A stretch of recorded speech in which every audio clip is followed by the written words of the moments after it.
প্রত্যেক গ্রামে গ্রামে এখন কওমি মাদ্রাসা হয়েছে। কি মাদ্রাসা? কওমি মাদ্রাসা হয়েছে। ওলামায়ে কেরাম মসজিদে বয়ান করে মানুষকে আল্লাহ তাআলার দিকে ডাকে, হ্যাঁ, আল্লাহর কথা বলে, মাসালা মাসাইল সচেতন করে দেয়। এই যার কারণে পারে না, না পারার কারণে চিন্তা করছে যে এইটা যদি ধ্বংস করতে হয় তাহলে জারজ সন্তান জন্ম দিতে হবে। আপনারা জানেন এখন কিন্তু বাংলাদেশে অনেক জারজ সন্তান আছে।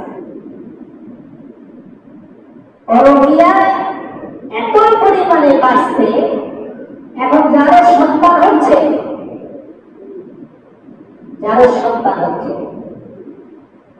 ইমাম আবু হানিফা রাহমাতুল্লাহ আলাইহি বলেছিল যার সন্তান না হলে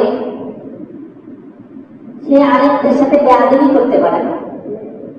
কি করতে পারে না? বেয়াদবি করতে পারে না। কেন?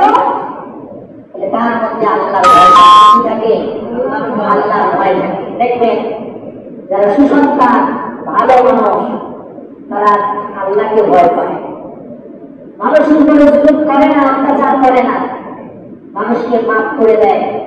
এখন এই দেশে এই কতদিন, কিছুদিন পরে নবীজিকে নিয়ে কটূক্তি, কিছুদিন পরে এটা নিয়ে কটূক্তি, বিবাহ শাদী নিয়ে কটূক্তি।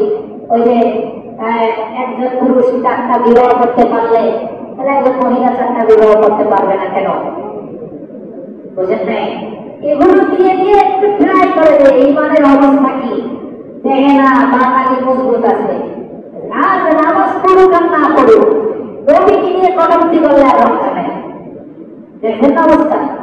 তখন চিন্তা করে খাইছিলেন এরা জন্মগত ভাবে ইমান বলা, জন্মগত ভাবে এদের মধ্যে আল্লাহ এবং আল্লাহ রসুলের জন্য মহব্বত আছে।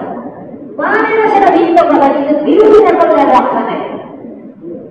বাপরে গাড়ি দিনে যতটুকু না যেতে, নবীজিদের না গাড়ি দিনে 100 গুণ যেতে। কথা ঠিক কিনা?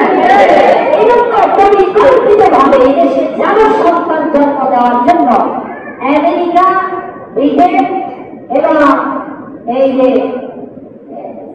ইসরায়েলের এই বিভিন্ন কৌশল নিয়ে এখন এই নারী অধিকারের নামে এই প্রস্তাব দেওয়া হয়েছে।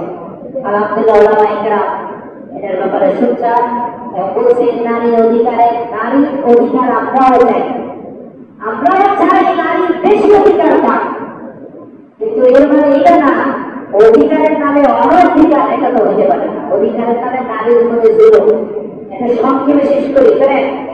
একজন মা বাবা ভরণ পোষণের দায়িত্ব ছেলের নামে, ছেলে